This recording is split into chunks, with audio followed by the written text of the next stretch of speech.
Hey guys, I want to spend a few minutes today talking to you about some comments that were made online by an American Muslim journalist named Wajahat Ali. And because of his prominence as an American Muslim journalist, the comments that he made online have really been picked up by the people who will take every opportunity to, affirm this idea of the replacement theory, because what Wajahat did in this clip is essentially confirm to them their belief that there is in fact a replacement effort taking place here in the United States. So in this comment or the screed that Wajahat has online, he talks about how the law changed in 1965, and because the law changed in 1965, we're talking about the immigration laws, it allowed for more people to come to the United States from places like India and Pakistan and Bangladesh. And essentially, he says, you guys shouldn't have done that, because once you let us brown people in, it was game over, because we brought our moms and our dads and our cousins and our brothers and our aunts and our uncles. And not only that, once we got here, we he uses the word brown people breed. We have a lot of children. And then he went on to say that, look, our culture, brown culture, is better than white culture. Our food is better. Our music is better. Our parties are more lively. And he went on to say that, you know, white women prefer brown men. And he said all these kinds of really kind of toxic things. And so how did I respond to that, or how did I react to it when it crossed my eyes? Honestly, I cringed. If my kids were to say stuff like this, I'd be pissed.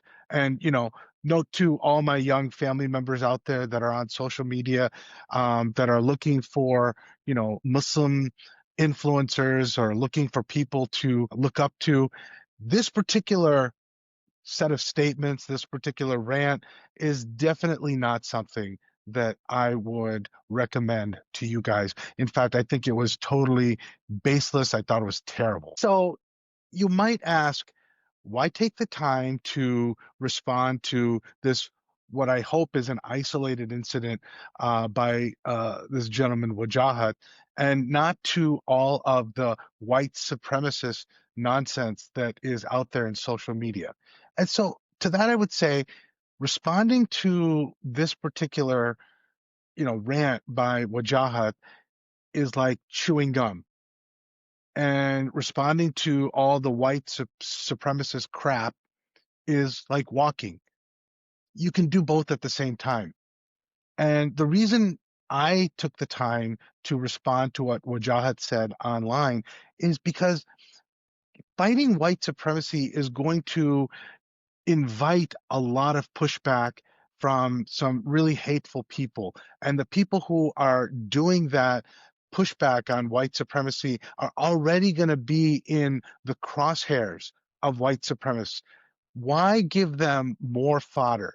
And in particular, this kind of really incendiary language that's going to trigger probably some of the more violent elements of the white supremacist movement. That's why I have a problem with it. Not because I have a problem with pushing back against white supremacy. I absolutely do not have a problem with that. I think it needs to be done. I just think it needs to be done in a smarter way, and in a way that doesn't leave these white supremacists with the ability to take our views and our ideas and our beliefs and contort them and twist them and take them out of context, and to amplify what Wajahat said as in fact being a truthful representation of what we believe, rather than perhaps what it was meant to be, is a sarcastic, satirical attack on white supremacist thinking.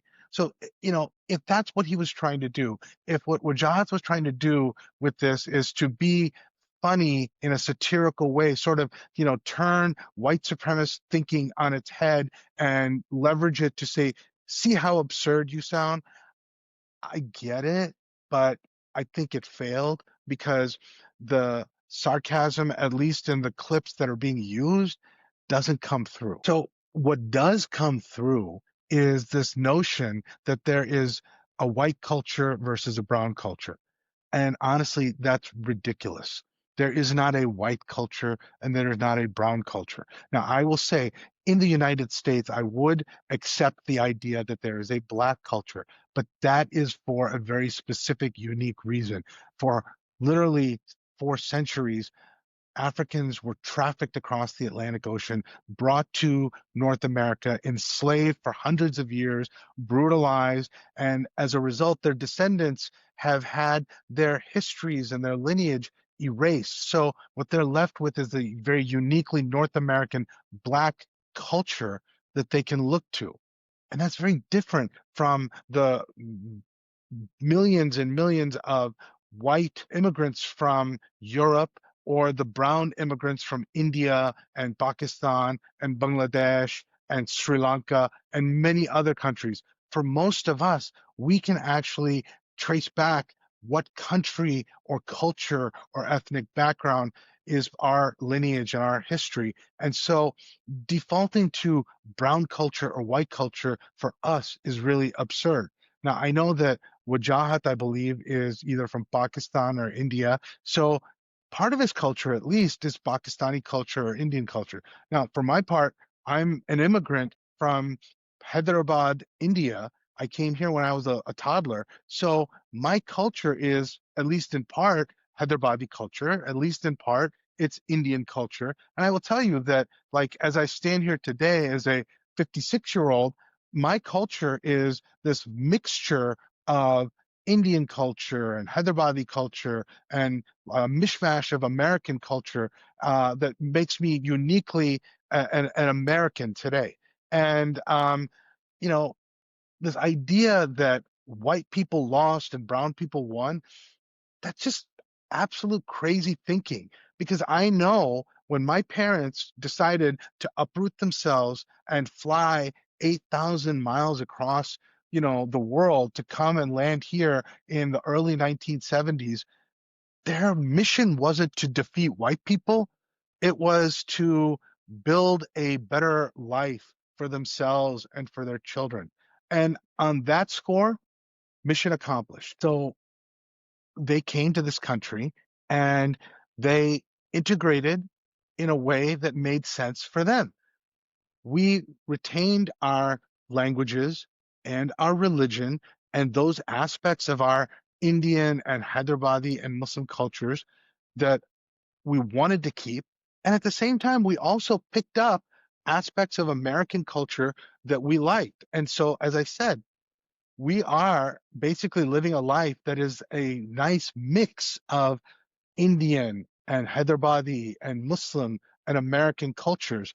And that's what good integration looks like. It doesn't mean that we melt and blend in and become whatever this generic American culture that white supremacists imagine.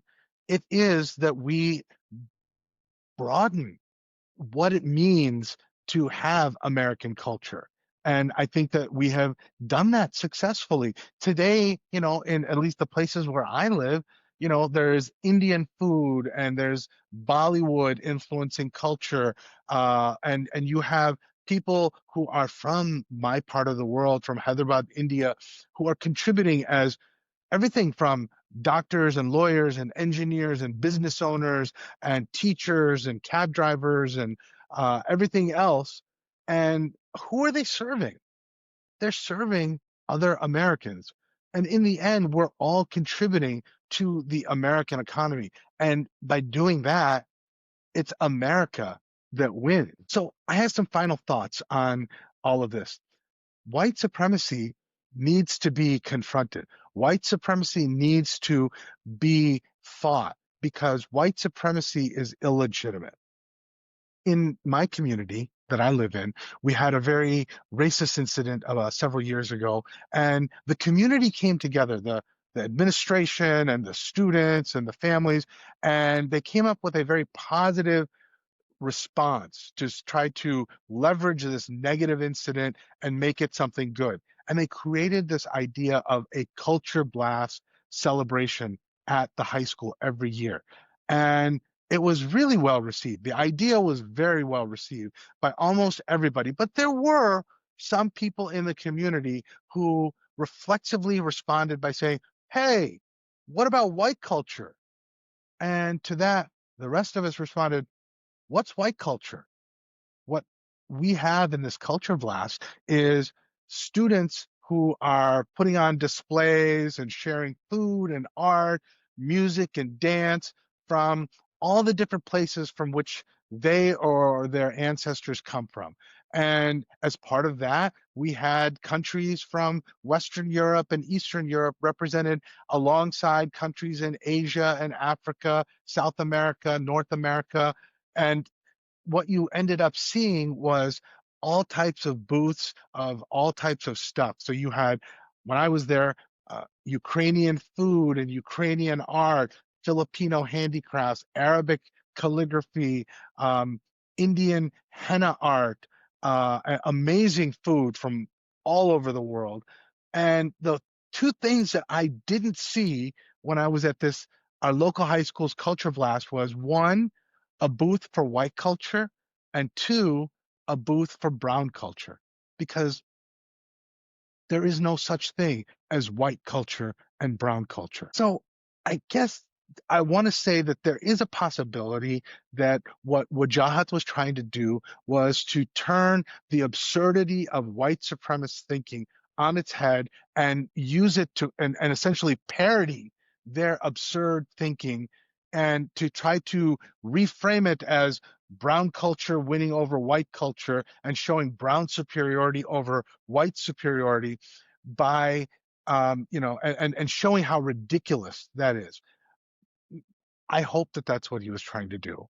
And I hope that he, just clarifies that because what he said is being misused perhaps by white supremacists and those who want to advance this idea that the great replacement theory really is a thing.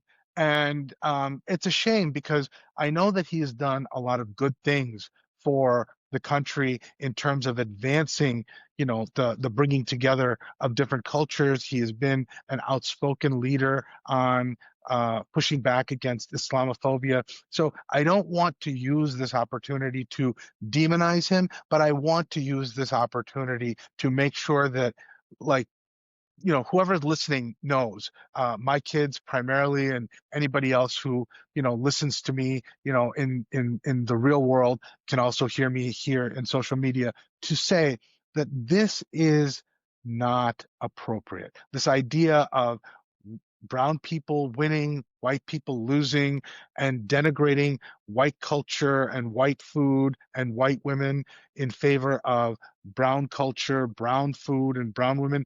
It's really absurd.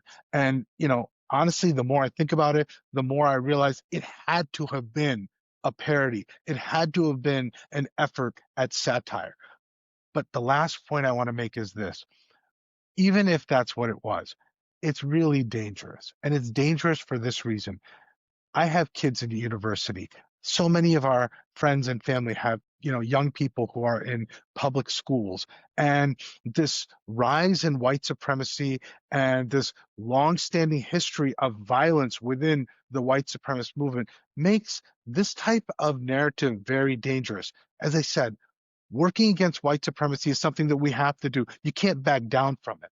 But why give those who are advancing white supremacy the fodder, the ammunition to fire up the most violent fringes of their movement? Let's not do that. Let's fight white supremacy with facts. Let's fight white supremacy by building bridges with the broader communities in which we live. And let's build coalitions to fight against white supremacy, because at the end of the day, it's not white culture or brown culture. If anything, we are creating a uniquely American culture that brings people together from every corner of this planet to live in a free society. That's the goal. We're constantly striving towards it. We haven't perfected it, but the mission continues, and that's what our focus should be on.